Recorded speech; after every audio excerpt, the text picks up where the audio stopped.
take a moment to close our eyes, come together.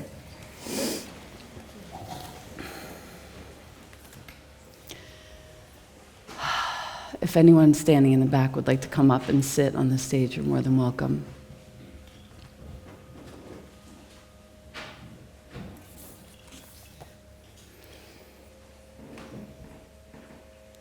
A woman's lowest calling is to seduce and separate man from his soul and leave him aimlessly wandering. A woman's highest calling is to lead man to his soul, unite him with Source. A man's lowest calling is to ambush and force way into life of woman. Man's highest calling is to protect woman so she is free to walk the earth unharmed. What we'll learn today is that love is not really a feeling, and emotions are not really reality, and that never is this as important to remember as in the domain of relationship. We are going to learn that we have to build love brick by brick like a building through practice, and that there are no shortcuts. So keep your eyes closed just for the next couple of moments. Think about your current attitude toward love and toward the possibility that love holds in your life. And just feel the fullness of that. It can be, something very negative. Just feel it, accept it, know that it is what you've collected. It's not necessarily you. And we're here to question it and possibly build something else.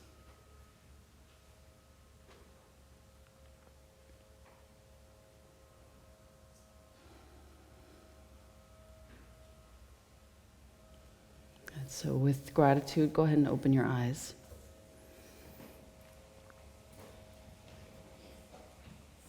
So what I'd like to do today is make sure that each of us has a very reverent attitude toward the possibilities that love holds. A reverent attitude. Does everyone know what reverent means?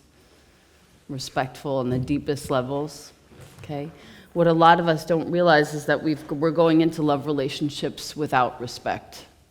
We're expecting to disrespect, in fact, our partners. We're expecting them to disappoint us the way that we've seen people be disappointed in our lives. I had the good fortune of being introduced to my current partner, who is my life partner. Not my husband officially, but in every sense of the word. He's more my husband than anyone ever was. He was introduced to me by a woman called Lauren Zander, who's the co-founder of a company called the Handel Group. He had been working with Lauren for probably 6 years prior to meeting me. And when she introduced us, she basically turned my whole life around. And if you go back a couple of years to the speakeasy that I did right after meeting her, it was no small thing. I had to go admit to several cheating incidents over the course of my short life. I had to apologize for many, many indiscretions that I had done. And if you are anything like me, humans, there's probably some really good apologies that you can level at some point pretty soon. But that's for later.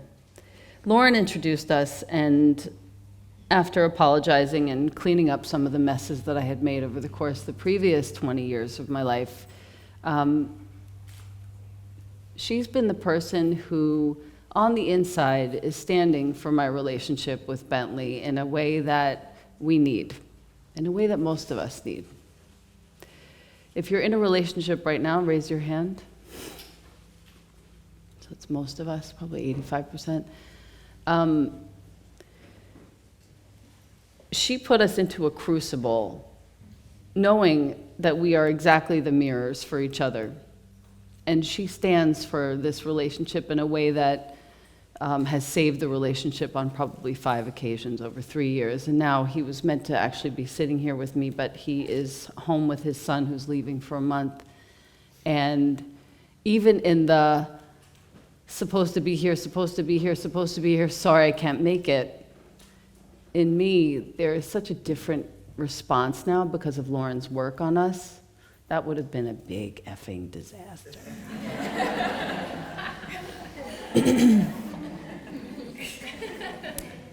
But what she taught me is the privilege of getting through breakdowns consciously. And that, I think, is the key to today's talk. I think what I'd like to start with is the fact that she's taught us that what counts on our deathbed is how much we've loved. Like when you really think about it, that's the last moment. What really does matter? And so to that end, she has created, Lauren, a space for us to learn how to communicate, and I want to share with you today what that is. It's called Getting Resolved. And I want to give us plenty of time for questions at the end. And what it does is create a profound and sustaining acceptance of each other. So that no matter what happens, I'm interested, even if I forget for moments at a time, I'm interested in Bentley's happiness more than what he can do for me. And he, mine. And so, if you are taking notes, this is a good time to start. Relationships are really where we get to grow up. And we get to learn how not to be a child anymore. And we get to learn that we can put our attention on our partners the way we put our attention on our business or our yoga. Because how awesome are we when we go to yoga practice and we lay our mat out and everything is...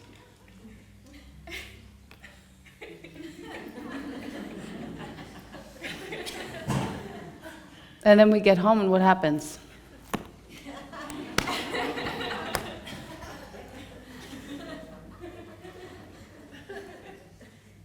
Yeah?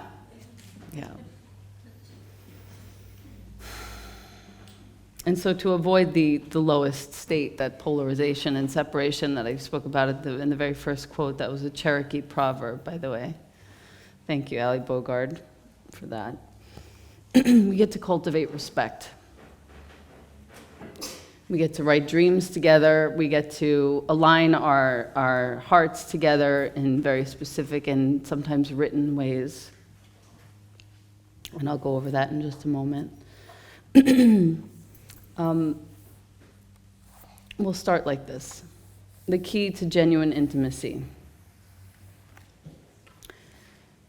While sex is of the utmost importance, it really is, the ability to cop to what you've done wrong is key to intimacy. Number one, Lauren calls it cop-tuitiveness. Your cop-tuition.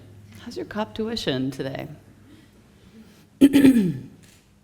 How willing are you to accept what somebody else tells you as something that you may have actually inflicted upon them and just say that you're sorry, whether it's true or not? Because here's where it gets good. Most of what you guys are communicating in your relationships, most of what I say and most of what Bentley says, it's kind of not even really true. They're just feelings that are passing by like a cloud, like a car. They're just feelings that are passing through. And so once we create this little vessel for communication, which I'll lay out in just a moment, suddenly we start to see that what I'm saying as, this is my side, I kind of want to curse too much. And most of what he's saying, his stick in the ground, feet in the ground, shoes under the ground, he's stuck there. It's not even really true.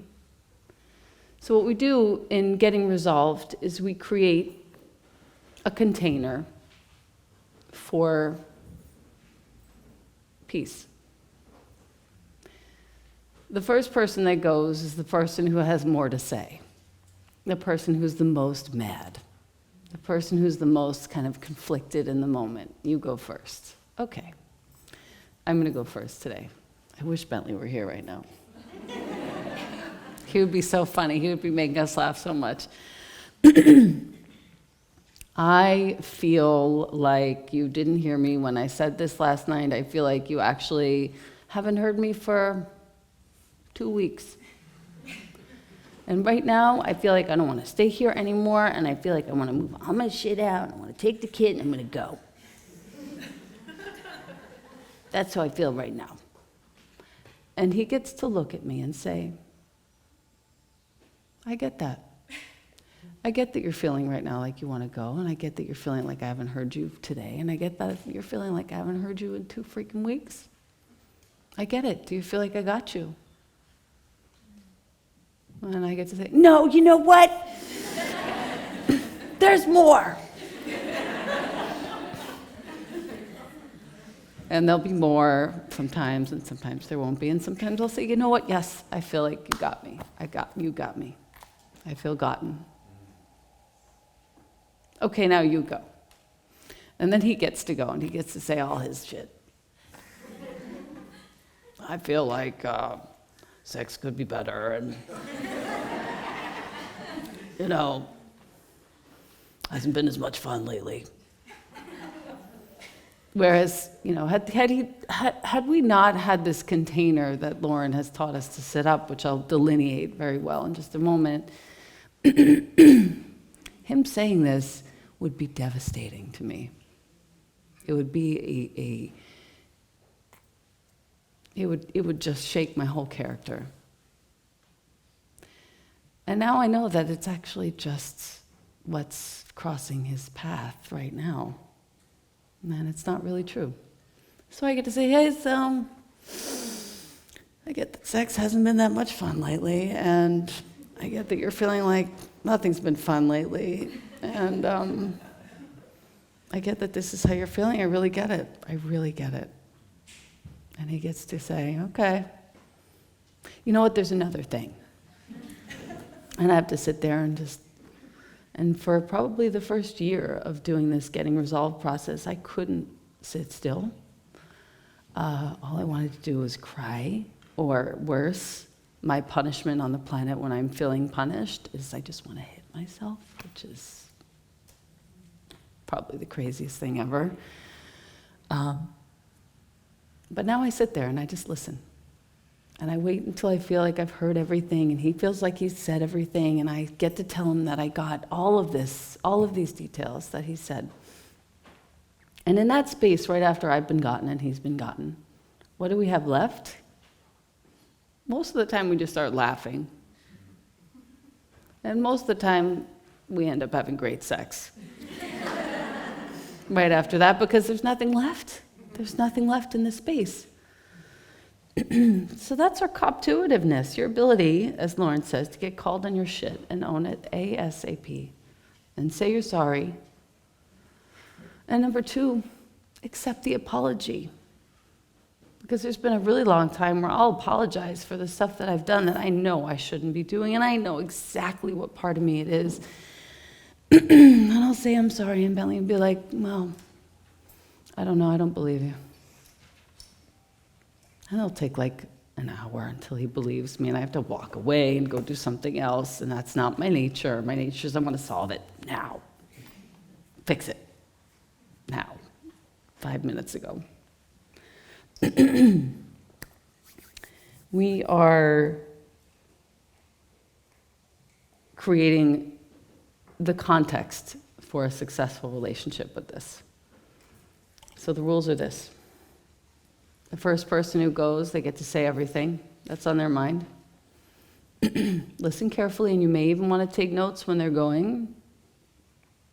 It's nice to be able to read back what they've said to you, to tell them that you've really heard them. Really nice. I do this on the phone with couples a lot, and they take notes, and it's always much more successful when they take notes. When you repeat back what your partner has said, do it with compassion and do it kindly. Don't make fun. Don't be an asshole. It's not nice. It's not nice, it's not effective, it's not efficient, it's not about peace. That is just you being the brat that you were when you were 5 and feeling wronged. And I get that, really, but don't do it here, okay?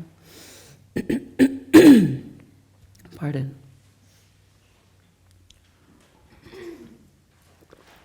Remember that you are dating or married to your lesson.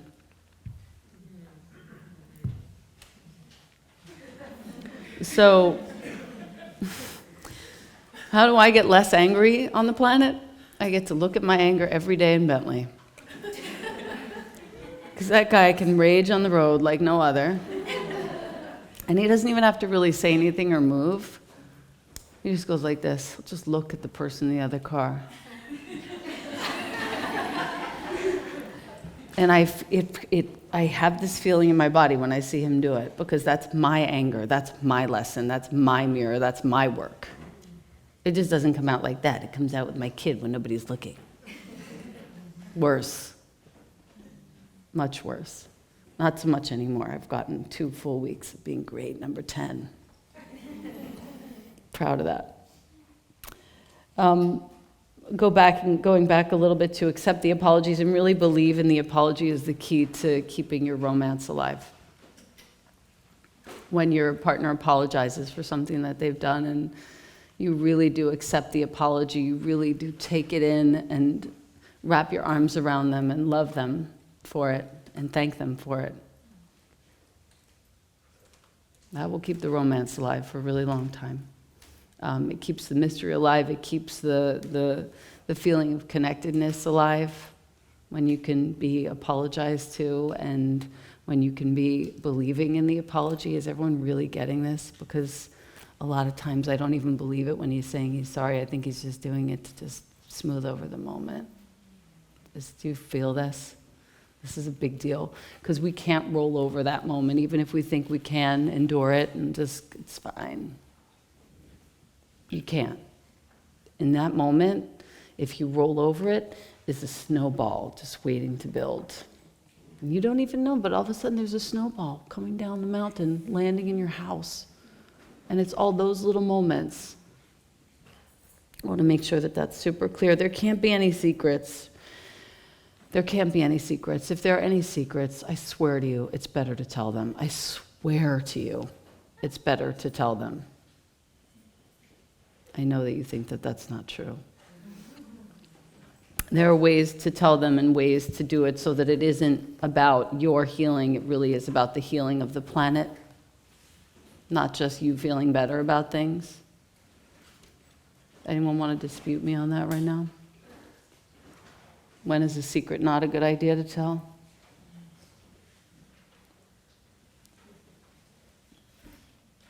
Come on.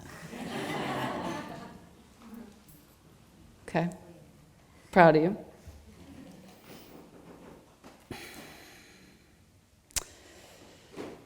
So now let's get into the concept of what Lauren Zander fondly calls bodegas.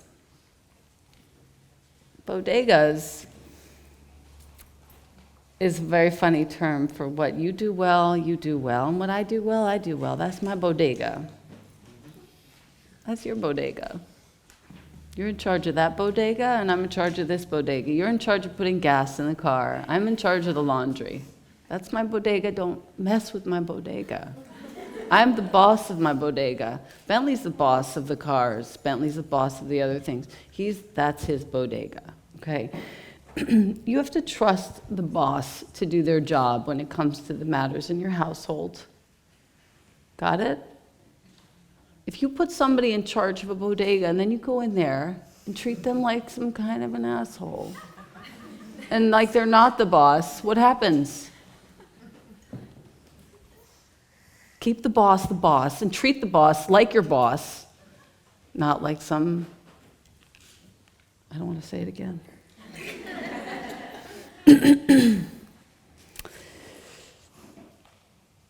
And then I think probably the most important point, and then we'll go back and we'll have questions on the getting resolved part of it. That you have to be in love with the person that you chose and not who you want them to be. And it is, as Lauren says, it's like loving your child.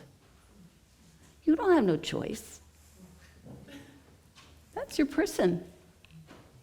I love that person. This is my person. This is my Bentley. I love that man. He's crazy. I love him so much, and because he's my person. You see, and so when he does get really super crazy, and I really do feel like I have to go, and I want to pack up my stuff, I just say it out loud. This is the feeling of the moment that I have to resolve with you. And he knows that that word means that this might not be true. Whatever's about to be said may or may not be true. And so it's fine, I'll just get it and move it on. There are going to be questions about this getting resolved process. I want to take those right now before we get to the end and we have to rush and it's frustrating. Ask anything. As you can see, there's nothing really to hide in my bodega. What can I do? Please. So what makes you so sure this is your life partner versus any other person you've had along the way? So what makes me so sure that this is my life partner versus any other partner that I've had along the way? Nothing. Nothing. I just know that this is the person who's willing to work with me in this way.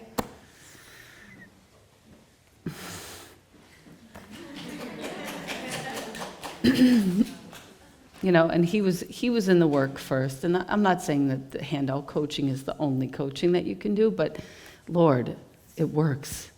We are two stubborn bastards of humans, two of us, and it softens us every time, and that's all that we need, is to be softened a little bit. There's a great quote, and some of what I've been reading is a woman called Nechama Greenwald, who was a student of Lee Lozowick.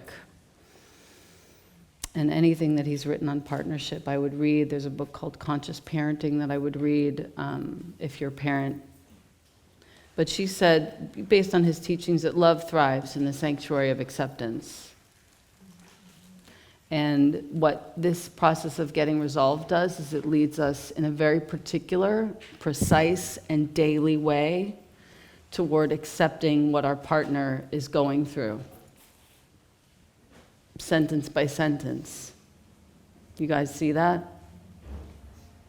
That for you to hear all the crazy meanderings of your partner on a daily basis or a weekly basis or some kind of every time before you have sex basis, which is what Lauren would have us all do, is to get resolved right before we have sex every time.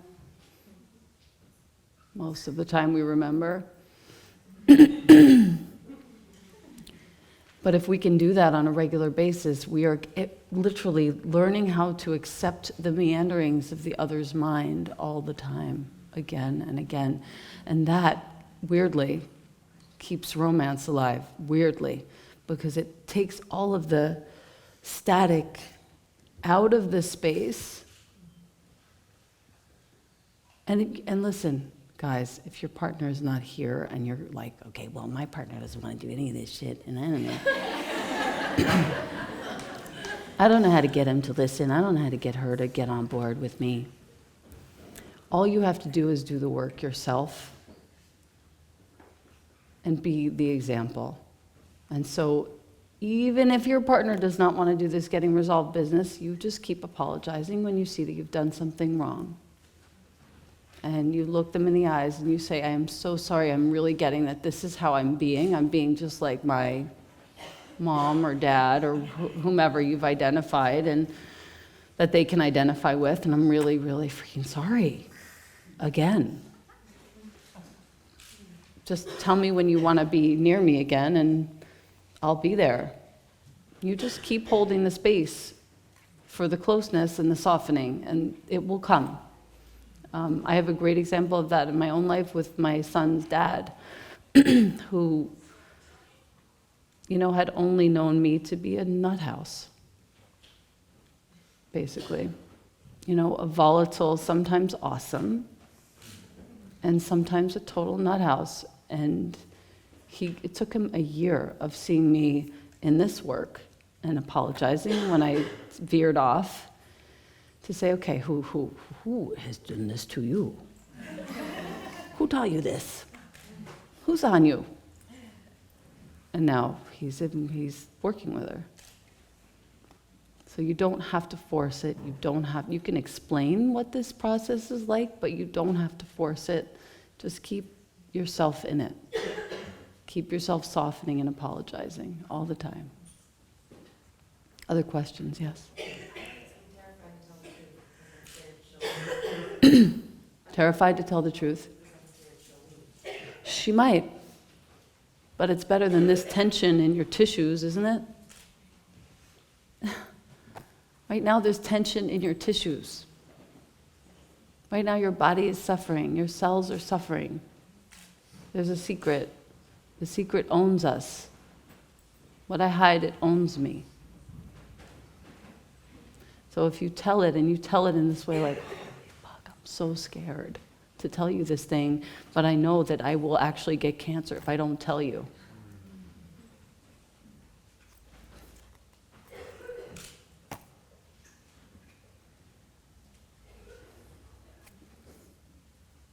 Do it.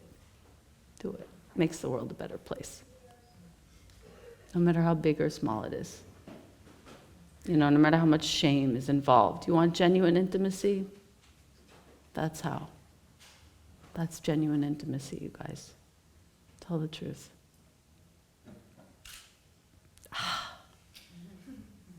And there's so many little stories in there that everybody has, that nobody wants to say. From your childhood, from your adulthood, from yesterday. From an hour ago. Questions? Please. What if you say you apologize, but it's hard to feel like the other person's like this? Like now you said you keep apologizing, but you still feel like burned by that.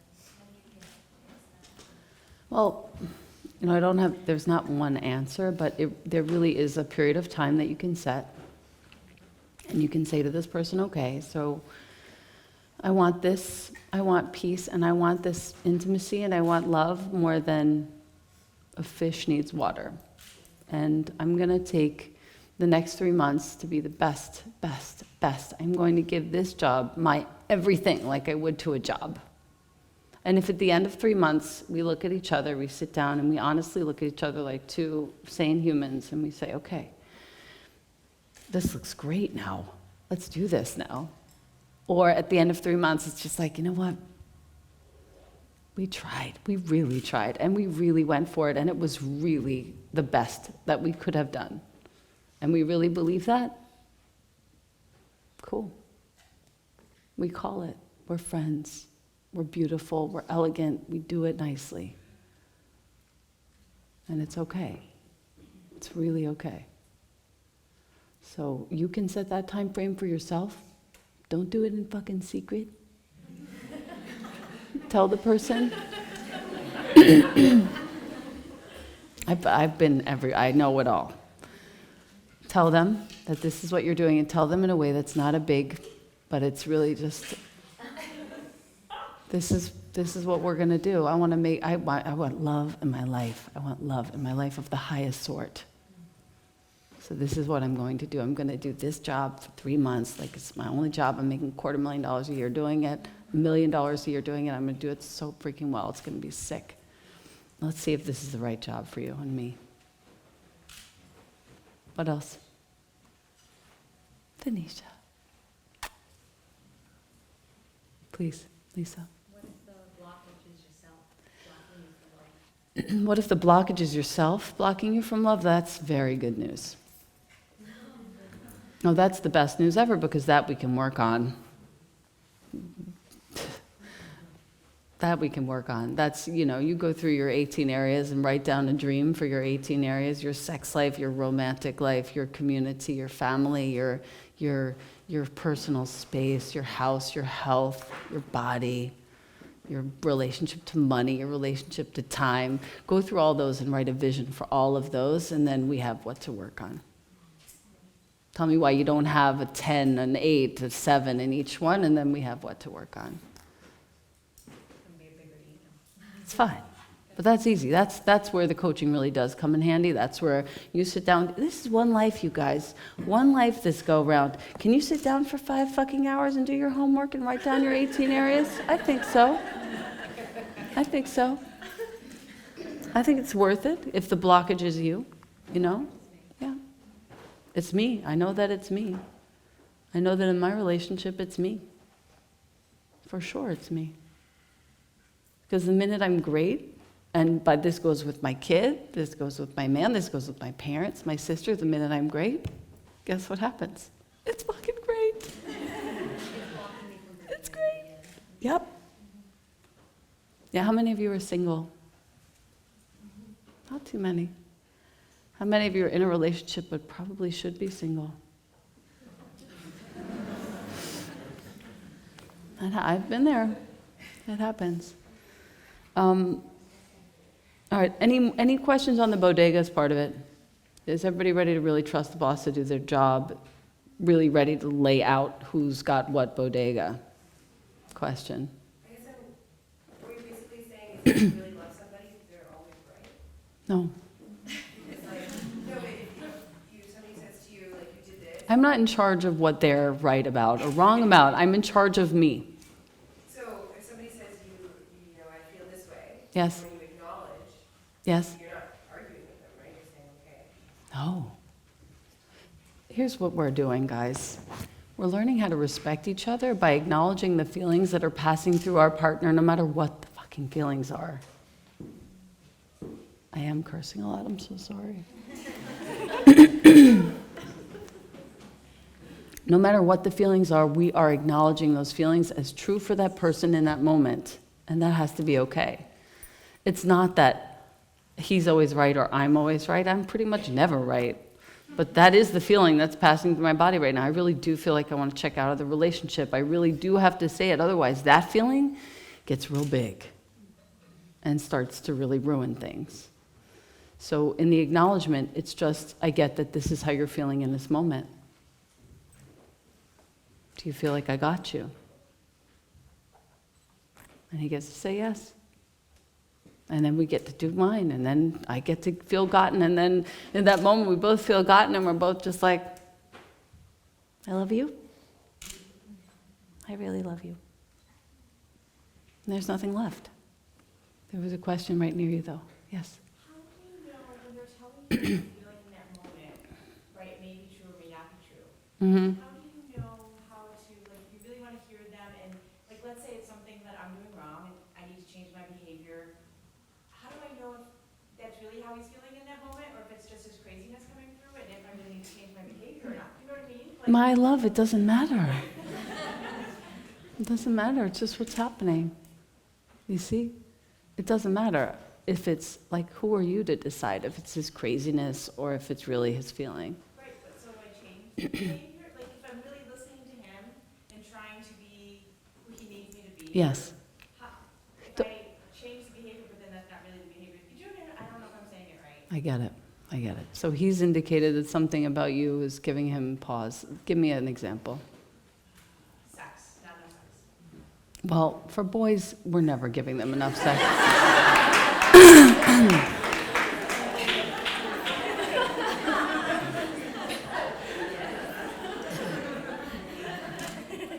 I have a recommendation to the ladies in the house.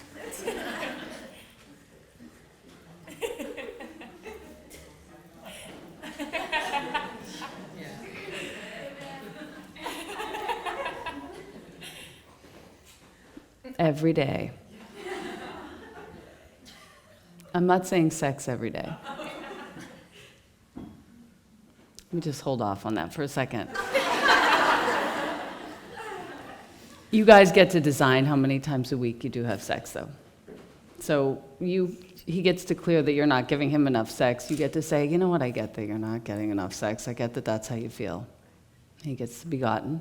And then you get to say, you know what, I get that I feel like, maybe I don't feel sexy enough with you, and you're not making me feel sexy enough. Whatever it is that's going through your mind, I have no idea. Anything you'd like to share? Yeah. not being happy with your body, it's a lot of probably self-image stuff. Great. So you get that that's all your design. That's all your design. Yeah. So you get to say all that, and he gets to hear you. And he'll start to hear over the course of time. All the guys will start to hear over the course of time how prevalent this is. Like that all of us are sitting here going, I don't really like this body, even a little bit. And they'll start to be a little warmer to us in that way. They'll start to hear like this is really your experience. You're really experiencing that you're ashamed of your body. And hopefully in the consummation of this resolution, the space of getting resolved, he'll start to actually take care of you in that way. Hopefully. Okay? But the other side is this, and it's going back to what I was just about to say to the ladies. And some of you are not going to like this, but we really are here to serve. We really are here to serve our men. We're really here to serve our men. And when we get into that mind space, and not just our men, but our children and our parents, women, you are the most powerful thing on this planet. You really are here to serve everybody around you. And if you make that a problem, it's a fucking problem. But if you make it into what your service is and your privilege on this planet, then we have something amazing going on. And then every day, most every day,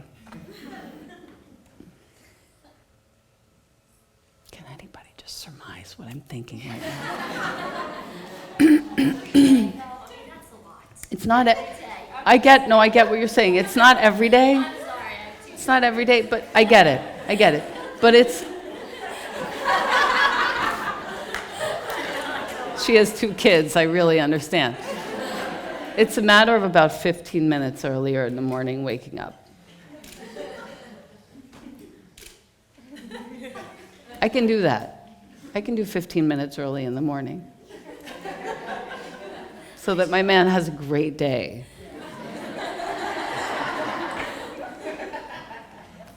I'm sorry. It's like a 13-year, how old are you? 12.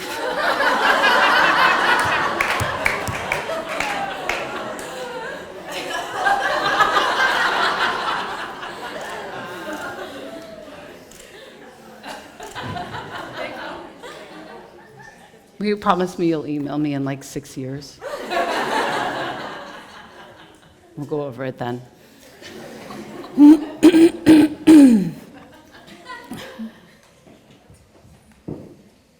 Let's check and see if there are any more questions before I close. In the back.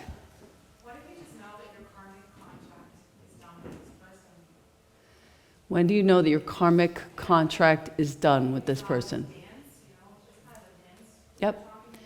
I say it goes back to my earlier answer to this young lady, which is you set a time frame around this thing and you give it your all.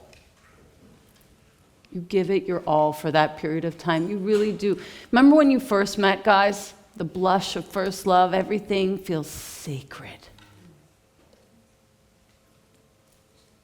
Remember? Sacred. Everything, the leaves, everything feels sacred. If you can go to that headspace for 1 week, for 1 month, 3 months, whatever it is that you've designed with your partner, if you can go to that space and give it your all in that time, and then you sit down like 2 adults. Is this working? Is this not working? And it's okay. But at least you really gave it everything you had for that period of time, and you know that you did.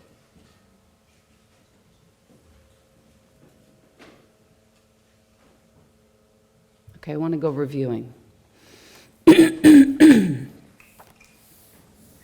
What counts on our deathbed is how much we loved, not how right we were.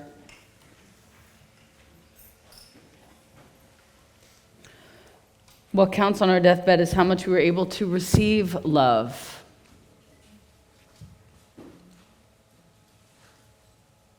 Receiving love implies that we can tell the truth and hear the truth, even as the truth is very fickle and volatile and changes and turns into something else.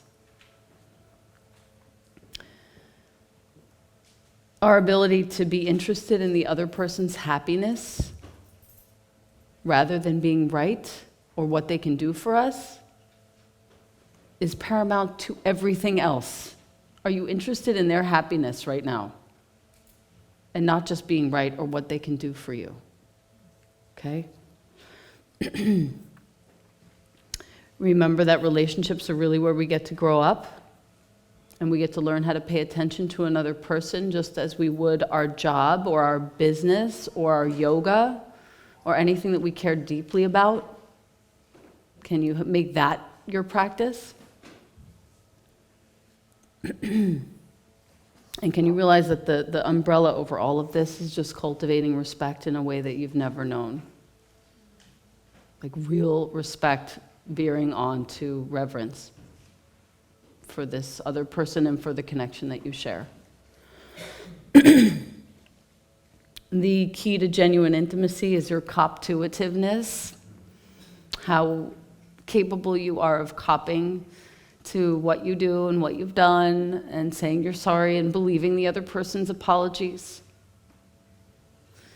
The key, furthermore, is creating this moment to do what we call getting resolved, which is where one person gets to talk and say everything that's going through their mind that may or may not be true, but it's passing through their mind right now, and they have to say it all, and you get to take notes and not say a word while they're talking.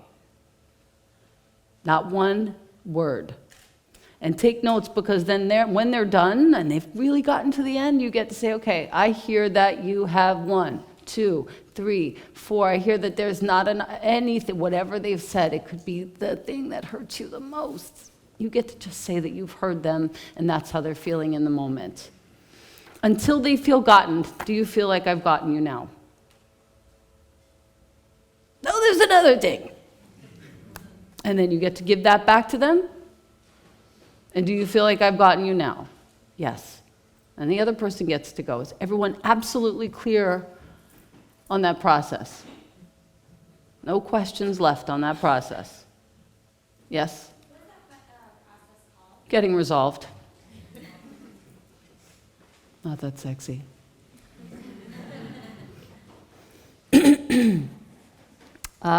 Reminder that you're dating or married to your lesson. So if you, whatever you're accusing the other person of doing, my man the road rager, my man the angry bastard, that's me. That's me. Mine isn't coming out as road rage, it's coming out in other ways. Just as disgusting. And just as needing work and attention as his. And then lastly, the bodegas. Okay? If you put somebody, you two decide together that you're in charge of this, you're in charge of this. If you put somebody in charge of that bodega, that area of your life, that's the boss man, boss lady. You can't treat the boss, I so want to say this word, I'll tell you it after. You can't treat the boss poorly, that's all. You can't. You're not allowed to treat the boss poorly. You wouldn't do it if you were getting paid. Don't treat the boss poorly. And lastly, be in love with that person and who they are. Choose them. That's your person. Just like your child. Just like your parent. That's who they are. Choose them. Love them. That's your person.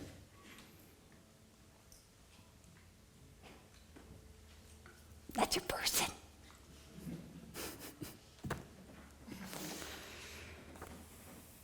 Let me remind you what we read at the beginning. Love is not a feeling. Pardon. Love is not a feeling, and emotions are not reality.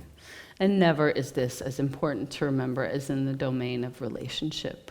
Love is built brick by brick from the ground up through practice, like a palace or a cathedral, and there are no shortcuts.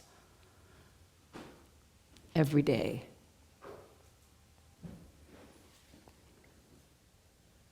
A woman's lowest calling is to seduce and separate man from his soul and leave him aimlessly wandering.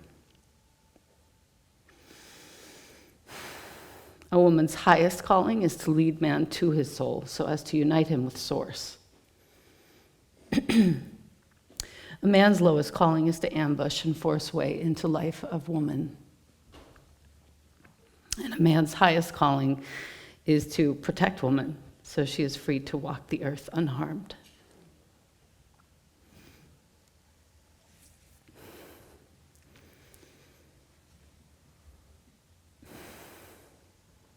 And this is a few lines that I've extrapolated from John O'Donohue on marriage. May you love the gaze of each other's mind. May your words be touched by reverence for each other. May sleep find you clear of anger and hurt.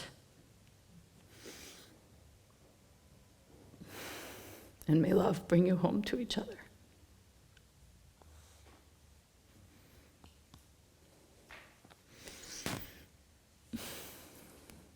Let's fold our hands. How lucky we are to have this conversation. May we all be blessed with mercy and grace in our love. And thank you all. Thank you to Bentley, and thank you to Lauren Zander, and thank you all so much. Thank you.